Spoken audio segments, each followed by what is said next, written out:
प्यार दोस्तों, आप सभी का स्वागत है मेरे YouTube channel Tech Make Talks में।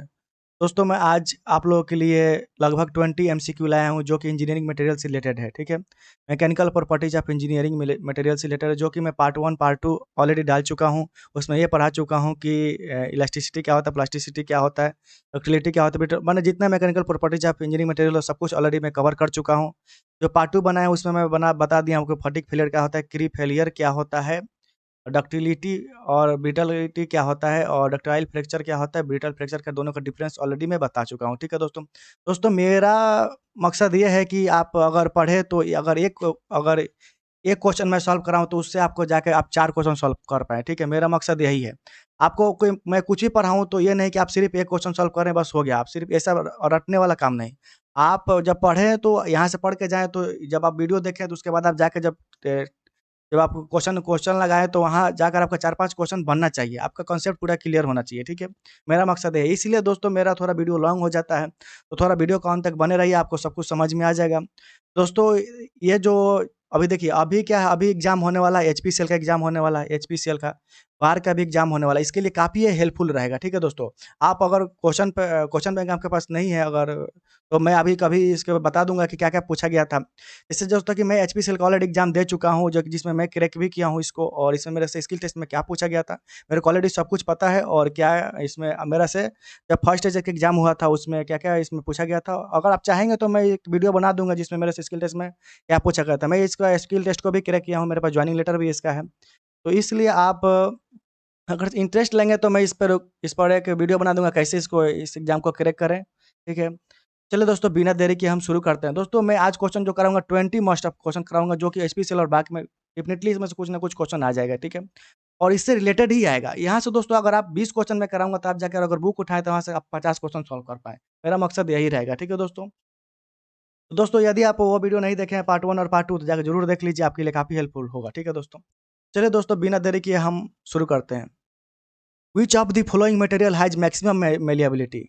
देखिए, यहाँ पर पूछा गया है कि मैक्सिमम मैलिएबिलिटी किस मटेरियल का होता है। दोस्तों, सबसे पहले हम जानना चाहेंगे कि मैक्सिमम मैलिएबिलिटी क्या होता है, डक्टिलिटी क्या होता है। तो दोस्तों देखिए, मैलिएबिलिटी क्या होता है, जिस पर हम क्या होता है कंप्रेसिव लोड लगाकर हम उसका क्या कहते हैं क्रॉस सेक्शन एरिया को मटेरियल का बढ़ाते हैं, मतलब शीट मेटल मेकिंग प्रोसेस है, ठीक है? शीट में और उसको क्या करना है, कन्वर्ट करना है, ठीक है? इस टाइप का जो प्रोसेस होता है उसको बोलते हैं मैलिएबिलिटी। लेकिन डक्टिलिटी में क्या होता है दोस्तों, हम टेंसाइल फोर्स लगाते हैं, लेकिन मेलिबिलिटी में क्या होता है, मेलिबिलिटी में क्या होता है दोस्तों, हम कंप्रेसिव फोर्स लगा के उसको हम शीट में कन्वर्ट करते हैं, ठीक है दोस्तों? शीट मेकिंग, ठीक है? इससे मान लीजिए ये मेरे पास एक खूब अच्छा क्या होता है, स्लैब हो गया, ठीक है? इसको हम क्या करेंगे, इसको हम इस पर कंप्रेसिव फोर्स लगाएंगे तो क्या होगा, चिपटा होकर इससे शीट में बन जाएगा, ठीक है दोस्तों? ये जो प्रोसेस है इसको बोलते हैं मेलिएबिलिटी। एक होता है दोस्तों जो कि हम ये मान लीजिए ये मेरे पास एक रॉड हो गया, ठीक है? इसको हम खींच के इस पर क्या कर खींचते हैं, ठीक है? इसको ड्रा के रूप में माने वायर के रूप में कन्वर्ट कर देंगे। जैसे इसको खींच के इसका क्रॉस सेक्शन एरिया हम रिड्यूस कर देंगे, तो इसको बोलते हैं हम दोस्तों डक्टिलिटी। तो आप समझ गए होंगे मैलिएबिलिटी और डक्टिलिटी में क्या अंतर है, ठीक है? दोस्तों, तो इसका सबसे देखिए इसमें क्या होगा, इसका आंसर का क्या होगा दोस्तों, लेड होगा, ठीक है? ऑलरेडी जो कि मैं पढ़ा चुका हूँ। अगर आप वो वीडियो नहीं देखा जाके प्लीज़ देख लीजिए। देखिए दोस्तों, यहाँ पर क्या होगा इसका देखिए कौन-कौन सा इसका देखिए हम इसका बता देते हैं कि सबसे ज़्यादा मैलिएबिलिटी किसका होता है? सबसे ज़्यादा दोस्तों जो मैलिएबिलिटी होता है वो गोल्ड का होता है, ठीक है? गोल्ड और लेड लगभग बराबर ही होता है, लेकिन इसमें तो गोल्ड दिया नहीं गया है, इसलिए इसमें ज़्यादा कन्फ्यूज़ भी नहीं होना है। इसके बाद लेड होगा दोस्तों, उसके बाद क्या होता है, सॉफ्ट स्टील होता है दोस्तों, सॉफ्ट स्टील होता है, ठीक है? देखिए, सॉफ्ट स्टील जनरली कुछ नहीं होता है जो कि ये क्या होता है, वो फ्रैक्चर मतलब इसमें ऑकर नहीं होता, मतलब फ्रैक्चर नहीं होता है, ठीक है दोस्तों? एक बहुत ही सॉफ्ट मटेरियल लेकिन फ्रैक्चर जल्दी बेंड कर जाता है, ठीक है? तो ये हो गया, ठीक है? उसके बाद दोस्तों क्या होगा, उसके बाद आपका होगा दोस्तों राउट आयरन, राउट आयरन दोस्तों, ठीक है?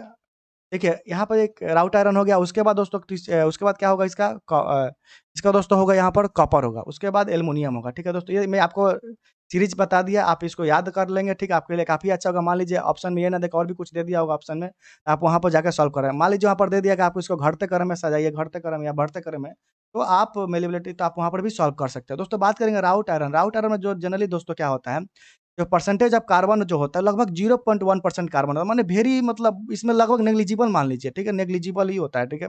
और दोस्तों एक एग्ज़ाम में बार-बार क्वेश्चन पूछा जाता है कि जो राउट आयरन होता है वो किस प्रोसेस के द्वारा बनता है?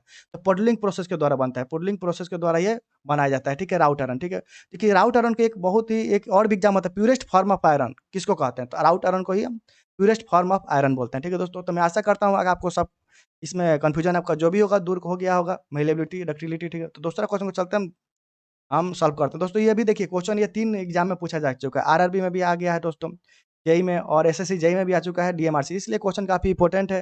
दोस्तों मैं वही क्वेश्चन कराऊँगा जो कि ऑलरेडी प्रीवियस में एग्ज़ाम में आ चुका है और आगे भी आएगा वो। और इस देखिए दोस्तों यहाँ पर लगभग मैं एक क्वेश्चन को लिया और लगभग बहुत सारी चीज़ बताया। इससे क्या होगा आपको जब आप बुक उठाएँगे तो आपको ढेर सारा क्वेश्चन बन जाएगा। मेरा मकसद यही है दोस्तों कि सिर्फ़ आपको एक रटा नहीं देना है, सिर्फ़ आपको कुछ और बता देना है कि आप जाके क्वेश्चन सॉल्व कराएँ तो एक क्वेश्चन के बदले आपको 10 क्वेश्चन सॉल्व हो जाए। चलिए दोस्तों हम दूसरा क्वेश्चन को सॉल्व करते हैं। देखिए दोस्तों यहाँ पर क्या लिखा है, can easily be drawn into eye. देखिए दोस्तों हम अभी बताया हूँ कि हम डक्टिलिटी और मैलिएबिलिटी दोस्तों दोनों बताएँ, ठीक है। ये दोस्तों सबसे पहले कौन सा प्रॉपर्टीज है मटेरियल का जिसमें वायर के रूप में ड्राउन किया जाए, इसको बोलते हैं हम डक्टिलिटी। ठीक है दोस्तों, डक्टिलिटी। तो इसमें देखेंगे कि हम सबसे ज़्यादा डक्टिलिटी किसका होता है, इसमें इस जो ऑप्शन के अनुसार किसका होगा दोस्तों, कॉपर का होगा। सबसे पहले तो हम नॉर्मल बात जानते हैं। अब हम दोस्तों जानेंगे कि ये जो मान लीजिए इसका ऑप्शन कॉपर दिया था, कॉपर के जो दिखने में कैसा लगता है, तो जो कॉपर जो होता है ये दिखने में ब्राउन होता है, ठीक है दोस्तों।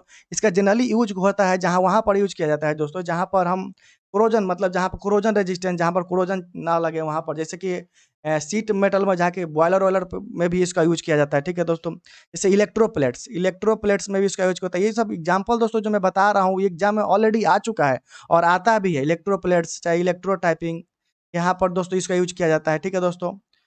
और तीसरा दोस्तों आयरन बीट्स वेल्डिंग में भी इसका यूज़ किया जाता है। आयरन बीट्स वेल्डिंग में भी इसका यूज़ किया जाता है। दोस्तों ये सब ध्यान में रखेंगे क्योंकि ये देखिए क्वेश्चन आपको किसी भी तरह घुमा के पूछा जा सकता है।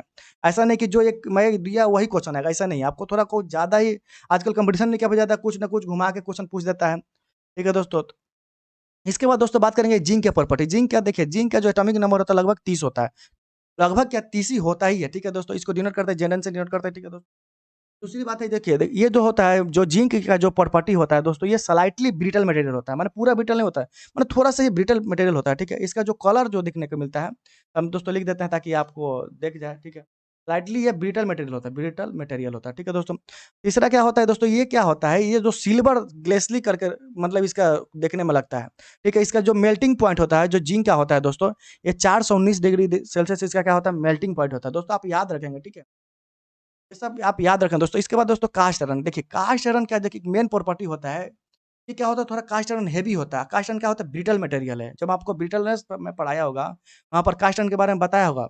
और ये क्या होता है जनरली हेवी वेट, जहाँ पर जैसे कि लेथ वेट का जो कहा किस आयरन का बना होता है, तो कास्ट आयरन का ये सब क्या में दोस्तों क्वेश्चन आता है। इसमें जो कार्बन परसेंटेज कितना होता है दोस्तों, 2 to 4% कार्बन होता है दोस्तों, याद रखेंगे, ठीक है। और सबसे पहले दोस्तों याद रखेंगे एक चीज़ और एग्ज़ाम में पूछा जाता है कि कास्ट आयरन जो किस फर्नेस के द्वारा बनता है, तो यहाँ पर कोपुला फर्नेस के द्वारा कास्ट आयरन बनता है, ठीक है दोस्तों, कास्ट आयरन। इसी पर दोस्तों जब कास्ट आयरन की बात आ गया तो हम दोस्तों बात कर लेते हैं कि पिग आयरन के बारे में, ठीक है? पिग आयरन के बारे में। पिग आयरन के दोस्तों किस फर्नेस से बनता है दोस्तों? ये बनता है ब्लास्ट फर्नेस से दोस्तों, ब्लास्ट फर्नेस। दोस्तों थोड़ा जल्दी-जल्दी मैं इसलिए पढ़ाता हूँ क्योंकि वीडियो मेरा ऑलरेडी लॉन्ग हो जाता है। मैं इसीलिए ना जाना चाहता हूँ तो मैं बहुत ज़्यादा लॉन्ग वीडियो बनाता हूँ। दोस्तों वीडियो बनाने का रीज़न है क्योंकि दोस्तों मैं पूरा क्या करता है कि अगर देखिए मैं इसको अगर जल्दी-जल्दी कवर कर देगा तो आपको कुछ समझ में नहीं आएगा। इसलिए थोड़ा दोस्तों मैं टाइम का नहीं देखता हूँ कि कितना टाइम हो रहा है, लेकिन आपको जो भी समझ है आप अच्छा से समझें। मेरा मकसद यही रहता है दोस्तों, ठीक है दोस्तों? आप समझ गए होंगे दोस्तों कास्ट आयरन का यूज़ कहाँ होता है, जैसे कास्ट आयरन का जब किस फर्नेस का था, कुपला फर्नेस होता है। इसमें परसेंटेज ऑफ कार्बन क्या होता है 2 to 4%। दोस्तों कास्ट आयरन जो होता है वो ब्रिटल मटेरियल होता है, हेवी होता है। तो दोस्तों अब हम सब लगभग कवर कर दिए इसका, ठीक है। उसी पर दोस्तों एक टीन बच गया था। टीन का दोस्तों क्या होता है, टीन को डिनोट करते हैं एसएन से डिनोट करते हैं दोस्तों, ठीक है। इसका जो एटॉमिक जो नंबर है लगभग 50 होता है, लगभग क्या 85 होता है। दोस्तों जनरली जो टीन होता है वो सॉफ्ट होता है, वेरी सॉफ्ट होता है। तो चाकू से नॉर्मली हम काटा जा सकता है। का जो मेल्टिंग पॉइंट होता है वो 231 डिग्री लगभग सेल्सियस होता है, ठीक है? तो आप ये सब याद कर लेंगे, ये सब छोटा-छोटा क्वेश्चन है, एग्ज़ाम में भी पूछा जा सकता है, ठीक है दोस्तों? आप देखे होंगे दोस्तों इस मैं एक क्वेश्चन बताया लेकिन इसमें कितना क्वेश्चन लगभग सॉल्व हो जाएगा, ठीक है? तो the unique property of cast iron is high. देखिए दोस्तों हमने क्या बताया कास्ट आयरन का अभी जस्ट चर्चा किया। आगे क्वेश्चन है कास्ट आयरन के जो यूनिक प्रॉपर्टी क्या होता है दोस्तों, ब्रिटलनेस होता है, ठीक है? अब दोस्तों हम बात करेंगे मैलिएबिलिटी, आपको ऑलरेडी बता दिया कि जिस पर कंप्रेसिव लोड लगाने से जो शीट मेटल जो परफॉर्म कन्वर्ट होता है, उसको बोलते हैं हम बेलेबिलिटी बोलते हैं। जैसे कि ये मान लीजिए ये मेरे पास एक गोल मटेरियल है, ठीक है? इस पर हम कंप्रेसिव लोड डालें, ये क्या शीट में फॉर्म हो गया। ये जो कंप्रेसिव लोड के द्वारा जो इसका लार्ज परमानेंट डिफॉर्मेशन हुआ, इसको बोलते हैं मैलिएबिलिटी। और डक्टिलिटी में क्या होता है दोस्तों, large permanent deformation under the action of tensile load के कारण जो परमानेंट डिफॉर्मेशन होता है, इसमें क्या होता है दोस्तों, क्रॉस सेक्शन एरिया क्या होता है, घट जाता है। और ठीक है दोस्तों, जो मटेरियल 5% से ज़्यादा इलोंगेस होगा उसको हम डक्टिलिटी बोलेंगे। 5% से लेस इलोंगेशन होगा उसको हम ब्रिटल मटेरियल बोलते हैं। दोस्तों हम जनरली हम डक्टाइल ब्रिटलनेस के बारे में ऑलरेडी बहुत अच्छा से मैं डिस्कस कर चुका हूँ प्रीवियस वीडियो में, तो आप जाके वहाँ से देखेंगे ज़्यादा बेटर होगा। इसमें बताऊँगा तो और ज़्यादा लॉन्ग वीडियो हो जाएगा, ठीक है दोस्तों। ऐसे ही वीडियो मेरा दोस्तों लॉन्ग हो जाता है, ठीक है दोस्तों। चलते हैं, चौथा क्वेश्चन को हम सॉल्व करते हैं दोस्तों। The property of material by virtue of which it can be beaten in it can be rolled into plates. Plates में दोस्तों हम देखिए यहाँ पर अभी जस्ट इसे डिस्कस कर रहा था कि जैसे कि मान लीजिए जिसे प्लेट में कन्वर्ट कर शीट में कन्वर्ट कर देना, ये सब क्या प्रोसेस है दोस्तों। ये प्रॉपर्टीज क्या है, मेलिएबिलिटी के प्रॉपर्टीज है। तो देखते ही हमको कुछ सोचना भी नहीं है, डायरेक्ट आंसर मार देना है, मेलिएबिलिटी। दोस्तों देखिए ये क्वेश्चन ऑलरेडी एग्जाम में आ चुका है, डीएमआरसी में पूछ चुका है, एनटीपीसी बिहार में पूछ चुका है दोस्तों, एपी ट्रिपल एससी जेई में ही 2015 में आ चुका है। क्वेश्चन आप समझ सकते हैं कितना इंपॉर्टेंट है दोस्तों। मेलिएबिलिटी के बारे में ऑलरेडी बचा था दोस्तों। इलास्टिसिटी क्या होता है, जैसे मान लीजिए ये कोई मटेरियल इस पर हम जब लोड लगाए, ठीक है, लोड लगाए तो क्या होगा, ये टेंसाइल लोड लगाए तो क्या ये मटेरियल स्ट्रेच हो गया, ठीक है। अब जब हम इस लोड को रिमूव करते हैं फिर अपना ओरिजिनल शेप आ जाए, इस टाइप का जो प्रॉपर्टी होता है मटेरियल उसको बोलते हैं इलास्टिसिटी बोलते हैं, ठीक है। ये क्या होता है, परमानेंट डिफॉर्मेशन नहीं होता। जब आप उसमें आएँगे लोड तो फिर अपना ओरिजिनल शेप पे आ जाना। इस टाइप का जो टाइप का जो बिहेवियर होता है उसको बोलते हैं इलास्टिसिटी बोलते हैं। प्लास्टिसिटी में क्या होता है, सेम उल्टा होता है दोस्तों। इसमें क्या होता है कि परमानेंट डिफॉर्मेशन होता है, परमानेंट डिफॉर्मेशन होता है। और परमानेंट डिफॉर्मेशन होता है मतलब क्या हुआ दोस्तों, आप एक जैसे इस पर लोड लगाए, ठीक है, इसको स्ट्रेच किए, ठीक है। अब जो मान लीजिए इतना बड़ा हो गया, इसके बाद जब लोड हटाने के बाद में क्या हुआ, ये इतने बड़ा ही रह गया, ठीक है। ये इस पर कोई मतलब ये ओरिजिनल शेप में नहीं आया। तो इस टाइप का जो बिहेवियर होता है मटेरियल का उसको बोलेंगे प्लास्टिसिटी। तो जनरली दोस्तों इसका जो प्लास्टिसिटी का यूज़ किया जाता है मेटल फॉर्मिंग प्रोसेस में, जहाँ पर हमको एक फॉर्म से दूसरे फॉर्म में हमको मटेरियल को ले जाना होता है, तो वहाँ पर हम जनरली प्लास्टिसिटी का यूज़ करते हैं, ठीक है दोस्तों। तो हम समझ गए होंगे दोस्तों कि प्लास्टिसिटी क्या होता है, इलास्टिसिटी क्या होता है, डक्टिलिटी क्या होता है, मेलिएबिलिटी क्या होता है, ठीक है दोस्तों। ये अब चलेंगे दोस्तों, 5वां नंबर क्वेश्चन हम सॉल्व करते हैं। Which one of the following has the highest value of specific stiffness.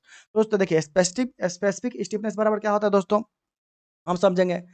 सबसे पहले दम देंगे दोस्तों स्टिफनेस क्या होता है। स्टिफनेस क्या होता है दोस्तों, जो कि रजिस्ट टू डिफॉर्मेशन और डिफ्लेक्शन, उसको बोलते हैं स्टिफनेस, ठीक है। अब स्पेसिफिक स्टिफनेस को जनरली दोस्तों डिनोट करते हैं, स्पेसिफिक स्टिफनेस को हम कैसे डिनोट करते हैं, जो कि होता है young modulus per unit density, ठीक है। इसका जो यूनिट होता है दोस्तों वो होता है जूल पर केजी होता है दोस्तों। क्या होता है, जूल पर केजी दोस्तों, ठीक है। तो हम दोस्तों देखिए यहाँ पर स्टिफनेस के बारे में देखिए दोस्तों, जिस मटेरियल का क्या होगा, डेंसिटी उतना कम होगा वो मटेरियल का। मान लीजिए अगर 2 मटेरियल है, ठीक है, उसका यंग मॉडुलस दोनों का सेम है, ठीक है, ठीक है, दोनों का क्या है, सेम है, सेम मास है, लेकिन वो क्या है मटेरियल दोस्तों, क्या है वो थिकनेस बहुत ज़्यादा है। मान लीजिए थिकनेस ज़्यादा मतलब उसका वॉल्यूम ज़्यादा होगा, तब डेंसिटी बराबर क्या होता है दोस्तों, मास पर यूनिट वॉल्यूम। तो जब वॉल्यूम ज़्यादा होगा, मास तो आपका सेम है, ठीक है, लेकिन उसका क्या है वॉल्यूम ज़्यादा है। जब वॉल्यूम ज़्यादा होगा तो डेंसिटी का मान क्या होगा, घट जाएगा। जब दोस्तों डेंसिटी घटेगा तो इसका क्या होगा, स्टिफनेस क्या होगा, बढ़ जाएगा दोस्तों। तो हम देखिए कोई मटेरियल क्या होता है, जैसे मान लीजिए एक स्लैब होगा, ठीक है, इतना मोटा स्लैब होगा, ठीक है। इसका जो वॉल्यूम होता है ज़्यादा है, एक हमारे पास पतला हो गया, ठीक है दोस्तों, ये हो गया मेरे पास पतला, ठीक है। दोनों का मास क्या है, सेम है। हमारा दोस्त दोनों का यंग मॉडुलस भी सेम है। तो दोस्तों इसमें स्टिफनेस किसका ज़्यादा होगा दोस्तों, अब सीधी-सी बात है किसका ज़्यादा होगा। ठीक है दोस्तों, इसका जो क्या है वॉल्यूम ज़्यादा है, मतलब मास कम हो, मतलब टोटल ओवरऑल का डेंसिटी दोस्तों क्या होगा, कम हो गया। जब डेंसिटी कम हो गया दोस्तों, डेंसिटी कम होगा तो इसका स्टिफनेस क्या होगा, ज़्यादा हो जाएगा। तो इस टाइप का दोस्तों ध्यान रखेंगे। तो यहाँ पर दोस्तों स्टील का जो स्टिफनेस होता है वो एज़ कम्पेयर टू जितना भी एक सम दिया गया इसका सबसे ज़्यादा होता है स्टील का, ठीक है दोस्तों। आप दोस्तों नॉर्मल बात समझिए, ठीक है। स्टिफनेस क्या होता है, generally resist to deflection, resist to deformation. तो इसमें सबसे ज़्यादा रेजिस्ट कौन कर सकता है दोस्तों, स्टील कर सकता है, ठीक है। एल्युमिनियम तो होगा नहीं दोस्तों, फाइबर होगा नहीं, कारण फाइबर कंपोजिट ये तो होगा नहीं। तो हम समझ गए होंगे दोस्तों, ठीक है, स्टिफनेस के बारे में। इसका यूनिट क्या होता है, जूल पर केजी इसका यूनिट होता है दोस्तों, ठीक है, ध्यान में रखेंगे। ये ऑलरेडी एग्जाम में पूछा जाएगा, छत्तीसगढ़ जेईई पेपर 2 में ये पूछा गया था 2018 में, ठीक है दोस्तों, ध्यान में रखेंगे। अब चलिए दोस्तों हम क्वेश्चन सॉल्व करते हैं। Which of the following has the maximum ductility. दोस्तों हमने बात कर लिया है कि डक्टिलिटी क्या होता है और मेलिएबिलिटी क्या होता है, सब कुछ मैं ऑलरेडी बात कर लिया हूँ दोस्तों। अब सिर्फ हम क्वेश्चन सॉल्व करेंगे, ठीक है। तो डक्टिलिटी इसमें सबसे ज़्यादा कौन होगा, ठीक है दोस्तों। आप एक बार देख के तो आप थोड़ा-सा अपना भी दिमाग लगाइए दोस्तों, ताकि आप खुद से जब क्वेश्चन सॉल्व करेंगे बहुत ही अच्छा होगा। आपका थोड़ा दिमाग में घूमेगा कि हम अब अगर मान लीजिए इवन अगर मान लीजिए दिमाग में नहीं तब थोड़ा याद करने की कोशिश करेंगे तो भी अच्छा होगा। देखिए दोस्तों यहाँ पर ये सब के तुलना में कौन सबसे ज़्यादा डक्टिलिटी है? इसमें देखिए कौन सबसे ज़्यादा डक्टाइल है दोस्तों? दोस्तों इसमें क्या है दोस्तों, कौन डक्टाइल है दोस्तों? इसका क्या है, इसमें देखिए इसमें क्या होगा, थोड़ा माइल्ड स्टील सबसे क्या होता है, डक्टिलिटी होता है as compare to copper cast iron. ये देखो इसको क्या बोलते हैं दोस्तों, निकेल क्रोमियम स्टील बोलते हैं। निकेल 18% क्रोमियम होता है, 18% क्रोमियम होता है, 4% क्या होता है, निकेल होता है। इस टाइप का जो इसको जनरली यूज़ करता है जहाँ पर कोरोजन रेजिस्टेंस चाहिए, ठीक है। ठीक है? वहाँ पर ये स्टील का हम यूज़ करते हैं, ठीक है? कास्ट आयरन के बारे में बता दिए 2 to 4% इसमें कार्बन होता है दोस्तों। माइल्ड स्टील का जो होता है डक्टिलिटी ज़्यादा होता है, इसलिए माइल्ड माइल्ड स्टील का क्या होता है डक्टाइल ज़्यादा मटेरियल होता है, ठीक है? तो दोस्तों इसका बारे में हम एक बार देख लेते हैं इसका क्या-क्या होता है। जैसे माइल्ड स्टील का सबसे ज़्यादा होता है, ठीक है? माइल्ड स्टील ज़्यादा होता है, ठीक है? उसके बाद आएगा दोस्तों इसमें इसका ऑप्शन के अनुसार कॉपर, उसके बाद होता है एल्युमिनियम, उसके बाद निकेल निकेल, उसके बाद दोस्तों आता है जिंक, उसके बाद आता है टीन, उसके बाद आता है शीशा। ठीक है दोस्तों, ये हो गया मेरा डक्टिलिटी के ऊपर, ठीक है? तो ये दोस्तों इसको आप याद कर लेंगे, ठीक है? बहुत ही अच्छा होगा। उसके बाद दोस्तों बात करेंगे टफनेस। टफनेस क्या होता है? दोस्तों हम आपको टफनेस क्या बताए हैं टफनेस? एब्ज़ॉर्ब देखिए, ये एक एनर्जी एब्ज़ॉर्ब करता है बिफोर फ्रैक्चर, फ्रैक्चर होने से पहले। देखिए दोस्तों, ये जैसे मान लीजिए इस पॉइंट पे फ्रैक्चर होना, इससे पहले वह कितना एनर्जी एब्ज़ॉर्ब कर लिया, उसको बोलते हैं हम टफनेस बोलते हैं दोस्तों टफनेस। टफनेस का जनरली यूज़ कहाँ के जनरली मतलब ये यूज़ होता है जैसे जहाँ पर डायनामिक लोड लग रहा है, शॉकिंग लोड लग रहा है, जिससे इम्पैक्ट लोड लग रहा है, वहाँ पर टफनेस वेरी हाई रोल नहीं मतलब वेरी हाई माने बहुत ही अच्छा रोल निभाता है। ठीक है दोस्तों, इसलिए देखिए जब डिज़ाइन करते हैं तो हम डक्टाइल मटेरियल को डिज़ाइन करते हैं क्योंकि उसका जो मॉडुलस ऑफ टफनेस होता है काफ़ी हाई होता है, ठीक है दोस्तों? इसलिए जब मशीनिंग एलिमेंट का डिज़ाइन करते हैं हम तो डक्टाइल मटेरियल का यूज़ करते हैं, ठीक है दोस्तों? आप ध्यान रखेंगे। तो देखिए दोस्तों मोमेंट ऑफ इनर्शिया, तो मोमेंट ऑफ इनर्शिया जनरली दोस्तों क्या होता है? I बराबर L बाई ओमेगा स्क्वायर होता है, ठीक है? जनरली इसको हम I बराबर क्या होता है? M इंटू आर स्क्वायर देखो, जैसे मान लीजिए कि ये है, ठीक है? यहाँ पर जैसे कि अब प्रत्येक देखिए प्रत्येक पॉइंट पे क्या करेंगे इसका देखिए सम ऑफ मास होगा, उसके बाद प्रत्येक पॉइंट का डिस्टेंस, तो इसको क्या बोलते हैं? जनरली इसको ये होता है, ठीक है दोस्तों? आई बराबर क्या होगा?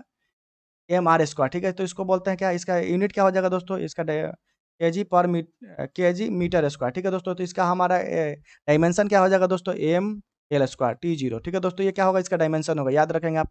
हार्डनेस दोस्तों क्या है? हार्डनेस रजिस्ट टू आइडेंटेशन, स्क्रैचिंग और सरफेस एब्रेशन, ये सब क्या क्या क्या होता है? पेनिट्रेशन, इसको बोलते हैं जो रेजिस्ट करता है इस सबको, उसको बोलते हैं हार्डनेस। तो यहाँ पर क्या होगा? एनर्जी अब्जॉर्ब बिफोर फ्रैक्चर, तो इसका आंसर क्या होगा दोस्तों? एनर्जी अब्जॉर्ब बिफोर फ्रैक्चर, ठीक है?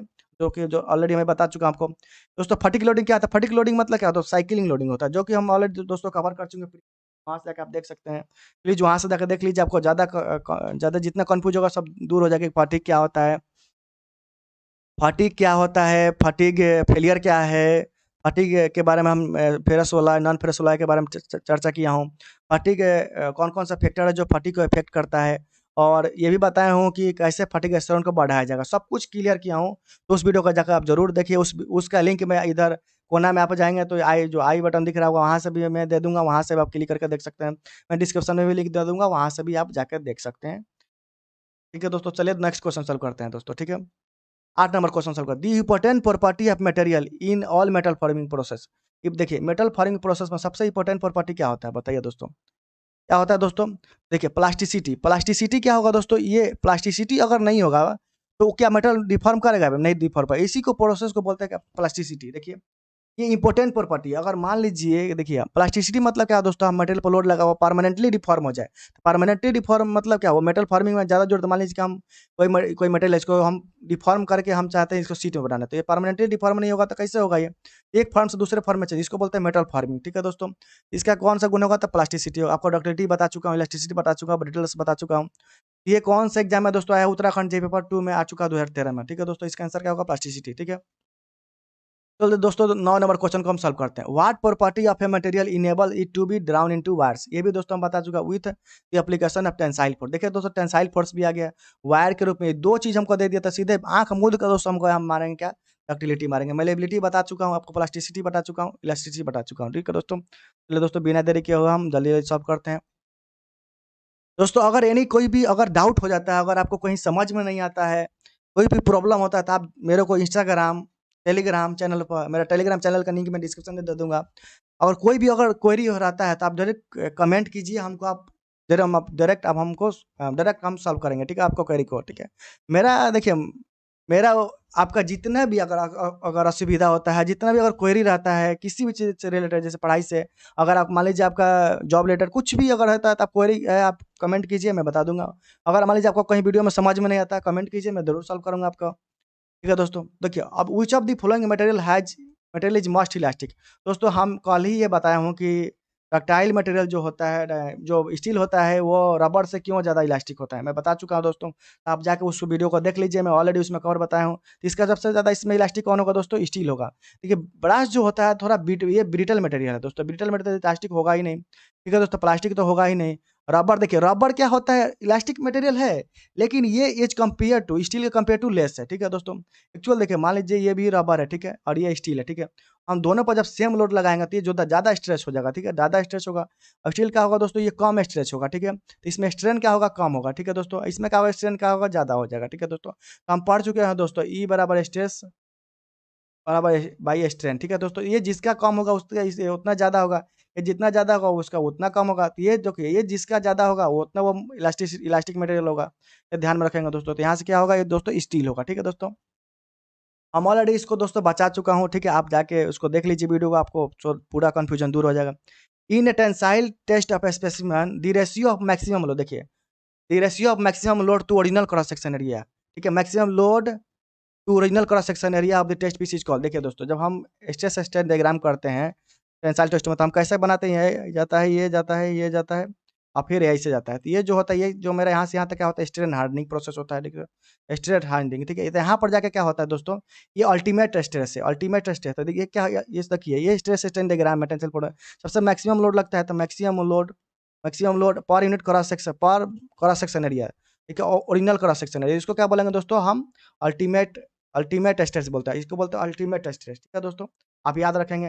देखिए हम एक एक दोस्तों वीडियो लाऊंगा जिसमें स्ट्रेस स्ट्रेन डायग्राम को जो यूटीएम मशीन पे कैसे टेस्ट करते हैं सब कुछ मैं क्लियर करूंगा, ठीक है दोस्तों। उसमें आप बस इलास्टिक प्रोपोर्शनल लिमिट, अपर यील्डिंग पर, लोअर यील्डिंग पर, यील्डिंग क्या होता है, कंटिन्यूअस यील्डिंग क्या होता है, डिसकंटिन्यूअस यील्डिंग क्या होता है, स्ट्रेस हार्डनिंग क्या होता है, रप्चर क्या होता है, सब कुछ बताऊंगा दोस्तों। तो यहाँ पर दोस्तों एक टर्म आया ब्रेकिंग स्ट्रेस। ब्रेकिंग स्ट्रेस क्या होता है दोस्तों? Breaking load by original cross section area, इसको बोलते हैं हम दोस्तों, इसको बोलते हैं दोस्तों हम ब्रेकिंग स्ट्रेस बोलते हैं। एक दोस्तों होता है रप्चर स्ट्रेस, रप्चर स्ट्रेस, ठीक है दोस्तों। इसको हम दोस्तों इधर लगते हैं। रप्चर स्ट्रेस बराबर क्या होता है दोस्तों? जहां पर देखिए ये क्या होता है? रप्चर स्ट्रेस बराबर दोस्तों ब्रेकिंग लोड मतलब क्या होता है दोस्तों? इंस्टेंटेनियस लोड, जहां पर वो फेल कर रहा है। बाई क्या होगा दोस्तों? वहीं का देखिए इंस्टेंटेनियस क्रॉस सेक्शन एरिया, जिस पॉइंट पर वो ब्रेक कर रहा है वहां का क्रॉस सेक्शन एरिया, उसको बोलते हैं दोस्तों हम इंस्टेंटेनियस टेनियस क्रॉस सेक्शन एरिया, ठीक है दोस्तों, क्रॉस सेक्शन एरिया, ठीक है। इसको बोलेंगे दोस्तों हम रप्चर स्ट्रेस बोलते हैं, ठीक है। अल्टीमेट स्ट्रेस समझ गया, हम ब्रेकिंग स्ट्रेस समझ गया। सेफ स्ट्रेस दोस्तों क्या होता है? सेफ स्ट्रेस क्या होता है? जहां पर मटेरियल क्या होता है वो, जहाँ पर मटेरियल क्या होता है वो फेल नहीं करता है, देखिए माने वहाँ पर फेलियर अकर नहीं होता, उसको बोलते हैं सेफ स्ट्रेस, ठीक है। माने फ्रैक्चर नहीं हो, फ्रैक्चर होने से पहले उसको बोलते हैं सेफ स्ट्रेस, ये हमारा सेफ है। ब्रेकिंग स्ट्रेस बता दिया दोस्तों आपको, रप्चर स्ट्रेस बता दिया। यील्ड स्ट्रेस क्या होता है? देखिए यील्ड स्ट्रेस एक ऐसा स्ट्रेस है जहाँ पर मटेरियल क्या होता है? प्लास्टिकली वहाँ से डिफॉर्म होना स्टार्ट होता है, तो इसको बोलते हैं यील्ड स्ट्रेस, तो दोस्तों ध्यान में रखेंगे। तो दोस्तों हम नेक्स्ट बात करते हैं। अब दोस्तों बात करेंगे 12वां number question, stress concentration is काउ ड्यू टू। देखिए स्ट्रेस कंसंट्रेशन कब होगा दोस्तों? हमने पढ़ा है, हमको आपको बताया होगा, ठीक है दोस्तों। ये जनरली क्या होता है? जब क्रॉस सेक्शन एरिया जो होता है, चाहे जैसे मान लीजिए नोच हो जाए, चाहे होल हो जाए, यहाँ से क्या होता है? स्ट्रेस कंसंट्रेशन वहाँ पर क्या होता है? फैक्टर बढ़ जाता है, ठीक है दोस्तों। यह चीज़ ऑलरेडी मैं बता चुका हूँ। फिर इसका दोस्तों एक अलग से मैं पार्टिकुलर वीडियो बनाऊंगा स्ट्रेस कंसंट्रेशन फैक्टर के बारे में, तो क्या कैलकुलेशन होता है, ठीक है दोस्तों। तो चलिए यहाँ पर बताऊंगा दोस्तों, लॉन्ग हो जाएगा, तो दोस्तों हम सिर्फ यहाँ पर सॉल्व कर ले। Variation load acting on member, इसको क्या बोलते हैं दोस्तों? साइक्लिंग लोडिंग बोलते हैं और फैटिग बोलते हैं, ठीक है दोस्तों। वेरिएशन इन मटेरियल प्रॉपर्टीज, ठीक है।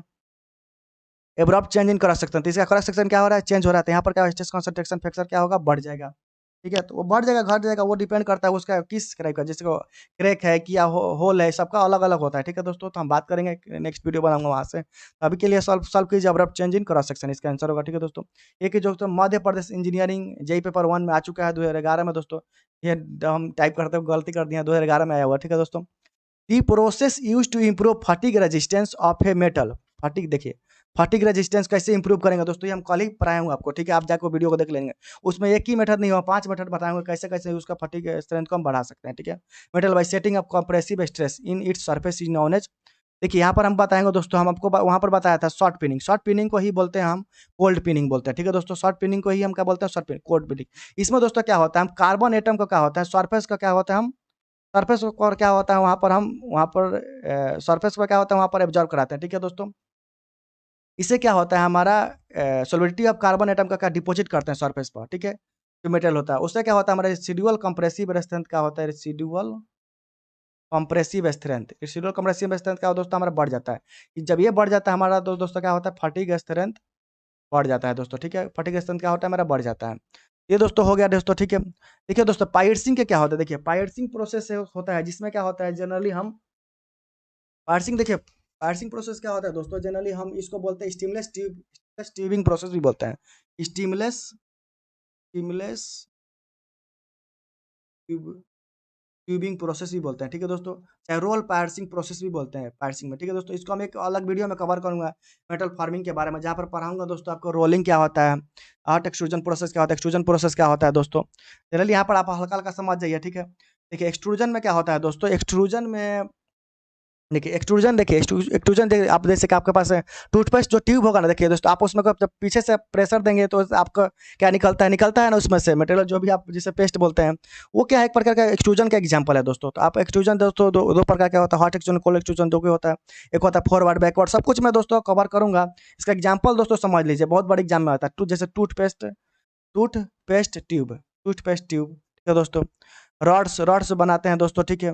हॉस जो कि पाइप दोस्तों बनाते हैं, ठीक है। हॉस के जैसे ब्रास कार्टिज, ये सब दोस्तों क्या बनता है, ये जो बनता है एक्सट्रूजन प्रोसेस से बनता है दोस्तों। एक्सट्रूजन प्रोसेस क्या होता है कि जैसे यहाँ पर डाई होता है, ठीक है, और यहाँ पर दोस्तों मटेरियल होता है, ठीक है। हम क्या करते हैं, इसको इधर से हम क्या करते हैं, पुश करते हैं, ये डाई के अंदर से ये निकलता है, इसको बोलते हैं एक्सट्रूजन प्रोसेस बोलते हैं, ठीक है। तो इसको मैं कवर करूंगा दोस्तों। इसको दोस्तों कोल्ड हेडिंग प्रोसेस क्या होता है, जैसे कोल्ड हेडिंग क्या होता है प्रोसेस, जैसे कि जैसे हम इसको क्या होता है, हम इस पर हम कंटिन्यूअस लोड डालते हैं, कंटिन्यूअस हम ठक ठक ठक ठक ठक ठक ठक, माने जैसे कंटिन्यूअस ऊपर लोड लगा के हम उसको क्या होता है, हम हेडिंग बनाते हैं, तो इसको बोलते हैं इसमें दोस्तों एक ऑफसेट मेथड होता है। ये सब मैं बताऊंगा दोस्तों जब मैं पढ़ाऊंगा, तो ठीक है। अभी के लिए आप इतना समझिए, ठीक है दोस्तों। अब दोस्तों हम बात करेंगे कि which phenomenon is not use in the property of hardness. देखिए प्रॉपर्टी ऑफ हार्डनेस में कौन सा नहीं यूज करते हैं, ठीक है, प्रॉपर्टी। देखिए सबसे पहले हम जानेंगे कि हार्डनेस किसे कहते हैं। देखिए हार्डनेस क्या होता है, resist to scratch indentation penetration surface abrasion, ये जो इसको बोलते हैं क्या दोस्तों, बोलते हैं हार्डनेस बोलते हैं, ठीक है दोस्तों। तो यहाँ पर क्या होगा, आइडेंटेशन नॉट यूज्ड इन, देखिए आइडेंटेशन तो होगा, आइडेंटेशन होगा, स्क्रैच होगा। इसका दोस्तों फ्रैक्चर की बात नहीं होता है दोस्तों। देखिए ये कहाँ पर फ्रैक्चर, इसका आंसर क्या होगा, फ्रैक्चर होगा दोस्तों। क्या होगा इसका आंसर, फ्रैक्चर होगा, ठीक है दोस्तों। वियर तो होगा नहीं, ठीक है दोस्तों। दी प्रॉपर्टी ऑफ मटेरियल विच, देखिए जब स्क्रैच होगा तो क्या वियर थोड़ा होगा, ठीक है, लेकिन फ्रैक्चर क्या, वहाँ पर फ्रैक्चर नहीं होता मटेरियल, ठीक है। The property of material which enable it to resist fracture, देखिए fracture is due to high impact load. देखिए जहाँ पर दोस्तों high impact load, sucking load, absorb energy absorb करे बिफोर फ्रैक्चर, ये सब क्या है दोस्तों, ये टफनेस है, ठीक है दोस्तों। तो क्या बोलेंगे दोस्तों, हम टफनेस बोलते हैं, ठीक है दोस्तों। स्ट्रेंथ क्या होता है दोस्तों, रजिस्ट टू, देखिए रजिस्ट करता है, देखिए फ्रैक्चर होने से पहले जो वो लोड को रजिस्ट करता है उसको बोलते हैं दोस्तों स्ट्रेंथ बोलते हैं। इंड्योरेंस लिमिट क्या होता है दोस्तों, ये इलास्टिक लिमिट के बाद और यील्ड पॉइंट के पहले, इसको बोलते हैं दोस्तों इंड्योरेंस लिमिट बोलते हैं, ठीक है, इंड्योरेंस। ये जनरली दोस्तों इसका यूज किया जाता है जहाँ पर फटीग लोडिंग, जहाँ पर डायनेमिक लोडिंग लगता है, ठीक है, डायनेमिक लोडिंग लगता है, उसको बोलते हैं इंड्योरेंस लिमिट बोलते हैं। इलास्टिसिटी अब ऑलरेडी आपको बता चुका हूँ, ठीक है दोस्तों। चलिए दोस्तों और नेक्स्ट क्वेश्चन सॉल्व करते हैं। दोस्तों वीडियो काफ़ी लॉन्ग हो जाता है, लेकिन क्या करो दोस्तों, समझाना भी तो पड़ेगा ना, अगर ऐसे बता दूंगा तो थोड़ी ना होगा। आप यहाँ से पढ़ के देखिए 10 क्वेश्चन सॉल्व नहीं होगा तो क्या फायदा पढ़ाने का। High elastic modulus in material arise from, ठीक है। तो देखिए हाई इलास्टिक मॉडुलस कब अराइज होगा दोस्तों, देखिए जब हमारे पास, देखिए हमारे पास क्या होगा, हाई स्ट्रेंथ बॉन्ड होगा, high strength bond. Weak bond होगा तो चलेगा दोस्तों, मटेरियल में स्ट्रेंथ होगा ही नहीं, तो इसलिए वीक तो यहीं पर कट गया। कंपाउंड ऑफ बॉन्ड, क्योंकि कंपाउंड में क्या होगा दोस्तों, वी हाई भी हो जाएगा, वीक होगा तो ये भी नहीं चलेगा दोस्तों, ठीक है। इसका क्या होगा दोस्तों, हाई स्ट्रेंथ ऑफ बॉन्ड होगा, ठीक है दोस्तों। ये देखिए UP triple S C JE already 2016 में पूछा जा चुका है, ठीक है दोस्तों। The material in which atom are arrange चावर्टिकली, देखिए दोस्तों हम ये आपको जब पढ़ा रहा था non crystalline material, crystalline material पढ़ा रहा था और एमॉर्फस मटेरियल, मेसोफॉर्मस मटेरियल, तो वहाँ पर ये ऑलरेडी मैं डिस्कस किया हूँ कि क्या होता है, ठीक है। तो उसमें वहाँ पर ये वर्ड का भी यूज किया था कि यही ये जनरली एग्जाम में पूछा जाता है। देखिए दोस्तों हिमाचल प्रदेश से भी जेई में आज ऑलरेडी आ चुका है। तो दोस्तों जो मैं पढ़ा रहा हूँ दोस्तों ऑलरेडी एग्जाम में पूछा जाता है, आप इतना भरोसा कर सकते हैं, ठीक है दोस्तों, क्योंकि मैं ऑलरेडी 6-7 एग्जाम क्रैक किया हूँ, तो मेरे को इतना तो आइडिया है दोस्तों, ठीक है, कौन कौन सा एग्जाम में आएगा क्वेश्चन, कौन कौन सा नहीं आता है, ठीक है दोस्तों। ठीक है दोस्तों यहाँ पर क्या होगा, एमॉर्फस मटेरियल, देखिए ये देखिए यहाँ पर क्या होगा, एमॉर्फस मटेरियल देखिए दोस्तों क्या होता है, ये क्या होता है चावर्टिकली, जो कि जिसको बोलते हैं डिसऑर्गेनाइज फॉर्म ऑफ एटम, इसको बोलते हैं दोस्तों चावर्टिकल को, और एक बोलते हैं disorganise form, irregularity of atom man, ठीक है, उसको बोलते हैं हम थियोरेटिकल ये किसका क्या होगा दोस्तों, एमॉर्फस मटेरियल होगा, जिसमें दोस्तों ऑर्गेनाइज फॉर्म ऑफ मटेरियल होगा, ऑर्गेनाइज फॉर्म ऑफ एटम होगा, उसको बोलते हैं क्रिस्टलाइन मटेरियल। एक दोस्तों यहाँ पर बात किया देखिए, क्रिस्टलाइन मटेरियल में क्या होता है दोस्तों, organize form of atom, organize form of atom, ठीक है दोस्तों, इसको बोलेंगे दोस्तों क्रिस्टलाइन मटेरियल। इसके बाद दोस्तों मेसोफॉर्मस, मेसोफॉर्मस में दोस्तों क्या होता है, इसमें एक देखिए एक पार्टिकुलर डायरेक्शन में क्या होगा, एटम जो होगा पूरा ऑरेंज मैनर में होगा, एक दूसरे दूसरे डायरेक्शन में क्या होता है दोस्तों, वो ऑरेंज मैनर में नहीं होता, इस टाइप का जो प्रॉपर्टी रखता है उसको बोलते हैं मेसोफॉर्मस मटेरियल। मेसोफॉर्मस मटेरियल, मेसोफॉर्मस मटेरियल का जैसे बेस्ट एग्जाम्पल होता है दोस्तों माइका, याद रखेंगे। देखिए दोस्तों देखिए इसका आंसर क्या होगा, एमॉर्फस मटेरियल, हम दोस्तों दोनों दोस्तों डिस्कस कर दिए, ठीक है, आपको कंफ्यूजन नहीं होना चाहिए। अगर यदि कंफ्यूजन फिर भी रह जाता है तो कमेंट कीजिए आप। The ability of a tool material to resist shock, देखिए शॉक को रजिस्ट करे, यहाँ पर दोस्तों क्या होगा, डायरेक्ट देखिए शॉक लोडिंग, इम्पैक्ट लोडिंग, ये सब क्या होगा, उसको बोलेंगे दोस्तों टफनेस। ये कि दोस्तों बिहार जी 2016 में आया हुआ है, ठीक है दोस्तों। वियर रेजिस्टेंस तो होगा नहीं दोस्तों। मशीन एबिलिटी, देखिए मशीन एबिलिटी क्या होता है दोस्तों, इजी टू मशीन। हम क्या मशीन एबिलिटी मटेरियल देखिए ऐसा प्रोसेस है, ऐसा प्रोसेस है जो कि उसका उसमें क्या होना चाहिए, मशीन एबिलिटी माने easy to machine, easy to उसको मशीनिंग कर सके उस पर, उसको बोलते हैं मशीन एबिलिटी बोलते हैं। देखिए दोस्तों रेड हार्डनेस क्या होता है, hardness at very high temperature, हम लिख देता हूँ दोस्तों आपको, hardness at very high temperature, उसको बोलते हैं दोस्तों हम हॉट हार्डनेस भी बोलते हैं और रेड हार्डनेस भी बोलते हैं।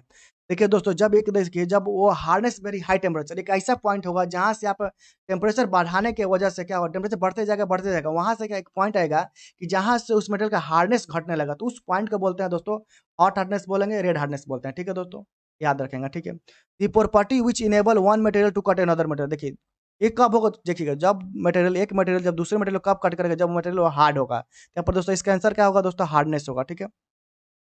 ब्रिटलनेस क्या होता है दोस्तों, जो कि हम जिसको हम स्ट्रेच नहीं कर सकते हैं, ठीक है, स्ट्रेच नहीं कर सकते हैं, जब ये मटेरियल फेल करता है तो कोई हमें इंडिकेशन नहीं देता है फेल होने से पहले, ठीक है दोस्तों, ध्यान में रखेंगे। डक्टिलिटी क्या होता है दोस्तों, ऑलरेडी बचा चुका हूँ, ठीक है, ये अपोजिट होता है ब्रिटलमेंट से, जो होता है वो अपोजिट होता है डक्टिलिटी का, ठीक है। डक्टिलिटी ऑलरेडी मैं बचा चुका हूँ, ठीक है, टफनेस भी बता चुका हूँ।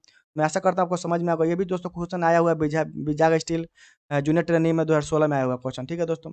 अब चलिए दोस्तों देखिए, ये देखिए out of the following which of the amorphous material, दोस्तों हम जब एमॉर्फस मटेरियल आपको पढ़ा रहा था तो बता रहा था इसको, ठीक है, डिसऑर्गेनाइज फॉर्म ऑफ एटम, तो ठीक है, ये ग्लास होता है, ठीक है, इसका ये बहुत बार दोस्तों एग्जाम में आता है। देखिए यहाँ पर भी ऑलरेडी 4 बार आ चुका है, जैसे 2018 में आया हुआ है, उत्तराखंड जेई पेपर 2008 में आया हुआ है, उत्तराखंड जेई पेपर 2013 में आया हुआ है, ठीक है, एमपी सब इंजीनियर 2011 में आया हुआ है, ठीक है दोस्तों। इसका आंसर क्या होगा दोस्तों, ग्लास होगा। एक दोस्तों एक और बहुत ही आता है एग्जाम पे, जो कि चारकोल, ये भी दोस्तों क्या है, एमॉर्फस मटेरियल है, ठीक है दोस्तों, याद रखेंगे। सिल्वर तो होगा नहीं, ठीक है दोस्तों। लेड लेड तो होगा नहीं दोस्तों, ठीक है दोस्तों। ब्रास दोस्तों क्या है, ये ब्रिटल मटेरियल है, ठीक है दोस्तों, ब्रिटल मटेरियल जो कि एफसीसी है, ठीक है, एफसीसी होता है ब्रिटल मटेरियल है, ठीक है दोस्तों। दोस्तों ये जो होता है एक सब्स्टिट्यूशनल डिफेक्ट होता है, सब्स्टिट्यूशनल इसमें डिफेक्ट में ही आता है, ठीक है दोस्तों। दोस्तों सब्स्टिट्यूशनल डिफेक्ट और जो शॉर्टकी शॉर्टकी डिफेक्ट और वैकेंसी डिफेक्ट, इंटरस्टिशियल डिफेक्ट, सब कुछ मैं एक अलग वीडियो बनाऊंगा जिसमें क्रिस्टलाइन डिफेक्ट के कितने प्रकार का डिफेक्ट होता है, इज डिसलोकेशन, लाइन डिसलोकेशन, सब कुछ मैं बताऊंगा दोस्तों। देखिए स्क्रू डिसलोकेशन क्या होता है, सब कुछ उसमें एक वीडियो में कवर करूँगा। यहाँ तक दोस्तों अगर वीडियो समझ में आएगा तो प्लीज़ वीडियो को लाइक कर दीजिए, शेयर कीजिए, सब्सक्राइब कर दीजिए। दोस्तों क्या आप चाहते हैं कि इस टाइप का मैं आपको डेली 20 क्वेश्चन कराऊँ? तो जो कि आपको अभी अभी जो एचपीसीएल और बार्क में एग्जाम होने वाला है उसमें आपका हेल्पफुल हो, तो आप कमेंट कीजिए, मैं डेली 20 क्वेश्चन आपके लिए लेकर आऊँगा जो कि एग्जाम पॉइंट ऑफ व्यू से इम्पोर्टेंट होगा। और उसको पूरा बारीकी से दोस्तों हम पूरा निचोड़ के उसको हम सॉल्व करेंगे। पूरे एक-एक पॉइंट को लेके सॉल्व करेंगे, ठीक है? ताकि उसके द्वारा आपको ऑलरेडी क्वेश्चन और भी क्वेश्चन बन जाए। तो थैंक यू दोस्तों, थैंक यू। प्लीज़ वीडियो को शेयर कर दीजिएगा, सब्सक्राइब ज़रूर कीजिएगा। Thank you. और चैनल को सब्सक्राइब ज़रूर कर दीजिएगा, बहुत मेहनत लगता है दोस्तों वीडियो बनाने में, ठीक है? Thank you. यानी ये देखो ये देखिए दोस्तों, ये अगर आपको कोई भी क्वेरी रखता है, मेरी टेलीग्राम का चैनल का लिंक आपको डिस्क्रिप्शन में दिया गया है, वहाँ से आप जॉइन कर सकते हैं। वहाँ पर बहुत सारा वेरियस क्वेश्चन आप डिस्कस किया जाता है, ठीक है दोस्तों? तो थैंक यू।